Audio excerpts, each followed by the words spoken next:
guys, welcome to my YouTube channel. So, ano ba ang buhay namin dito sa American Samoa? So, kami dito sa American Samoa ay napunta December 2010. At ngayon, tayo ay nasa 2011. Ngayon tayo ay nasa public school na. Nag-graduate ng nakatapos pa ng isa pang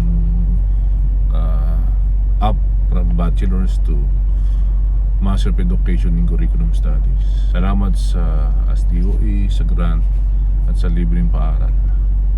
At magkano ba ang sinesweldo ng isang Filipino overseas, especially I'm speaking specifically sa American Samoa.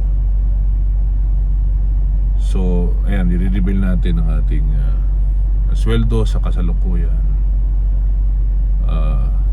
I'm a master teacher since I have a master degree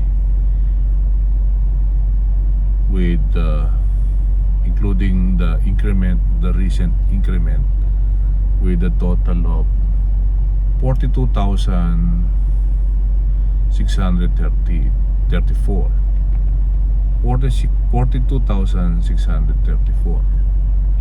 So since that's annual salary, sa neto I'm making 1,354 and 3 cents. So that's roughly around 79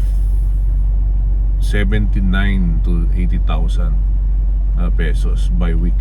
So that's around almost $2,708. So I'm making around almost 159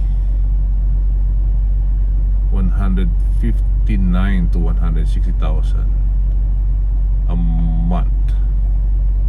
So kung ito total natin per hour, that's around $16 something. That's around almost 980 to 1,000 pesos per hour sa peso.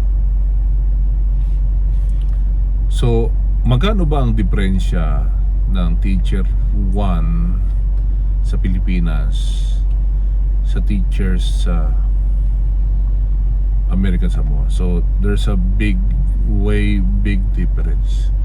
Kasi ang sweldo lang sa Pilipinas ay nung panahon namin ay 2011 ay nasa $421. That's around 19 to 21,000 pesos. So ang mga kwento at tunay na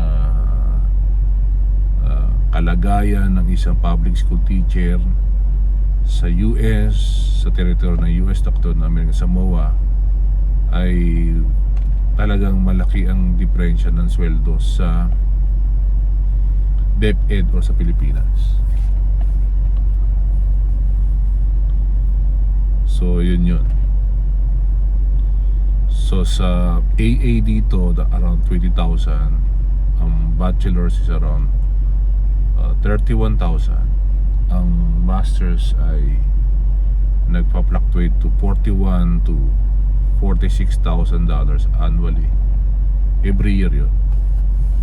Pero nag-i-increase siya ng almost $800 a year sa increment. So bakit namin pinili ang American Samoa? Napili na lang dahil punta si Mrs. ng 2010 at tayo ay nag-decide na makipagsapalaran na pumunta sa American Samoa para ituloy ang ating karera sa larangan ng pagtuturo. So worth it ba na nagpunta kami sa American Samoa, yes, worth it. Dahil mas maganda ang greener pasture ang nadulot ng American Samoa sa buhay namin at sa aming pamilya. Bakit nag-abroad ang mga Pilipino at pupunta sa ibang bansa? Yun yung reason. Parang yung mga basketball player lang, pagamat malaki na rin ang bigay sa kanila sa PBA, pero mas pinipili nilang magbilig, Australia, professional, or kung makakuha ng PBA, NBA spot, mas pinipili nila kasi mas malaki yung nagiging demand ng sweldo. So same thing din sa pagiging public school. So talagang ang laki ng diferensya. Tapos promotion wise dito, base sa aking experience, once nagkaroon ka na ng masters and you apply all the necessary requirements, it took us only almost 2 months. Pinaka max na ay 6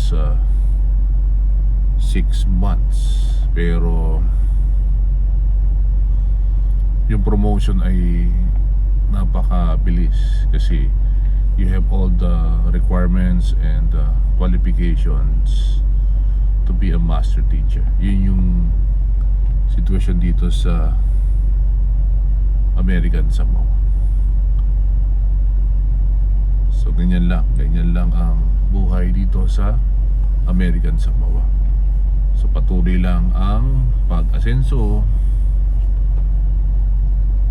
pag-develop ng buhay, at pag-kilatis kung paano tayo magkakaroon ng magandang greener pasture. Yun lang.